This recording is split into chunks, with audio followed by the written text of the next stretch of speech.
Hello guys, welcome to my channel. मैं हूँ फानिया जवेद। आज मैं आप लोगों के साथ शेयर करने वाली हूँ ग्लोइंग स्क्रब बनाएंगे। और ये स्क्रब जो है ये बहुत अच्छा स्क्रब है। आप लोगों ने इसमें से कौन कौन सी चीज़ें लेनी है। आप लोगों ने लेना है स्ट्रॉबेरी का जूस लेना है आपने, 2 टीस्पून आपने लेना है चावल का आटा। और ये मेरे पास है विटामिन ई का कैप्सूल ऑयल है।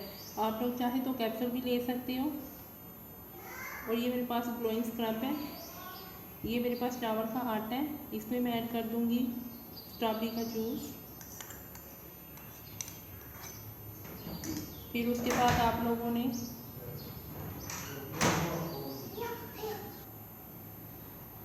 इसमें विटामिन ई का कैप्सूल डालना है, वो आप लोगों ने पूरा डालना है। तो आप लोग मेरे चैनल पे न्यू है, मेरे चैनल को लाइक और सब्सक्राइब कर दें। इसको अच्छी तरह मिक्स करेंगे। जिनकी स्किन ड्राई है वो इसमें 2 विटामिन ई के कैप्सूल ऐड करेंगे। तो आपने इसको अपने फेस पे स्क्रबिंग करनी है 2 से 3 मिनट के लिए। तो आपने इसके बाद आप लोगों ने इसको 10 मिनट के लिए छोड़ देना है। तो इसको ज़रूर यूज़ करें, ये बहुत अच्छा स्क्रब है, आपकी स्किन ग्लोइंग करेगी। ये ग्लोइंग स्क्रब है, इससे आपकी स्किन बहुत ज़्यादा हाइड्रेट और मॉइस्चराइज भी रहेगी। तो वीडियो अच्छी लगी तो लाइक और शेयर कर दिए, चैनल को सब्सक्राइब कर दिए। अल्लाह हाफिज़, बाय।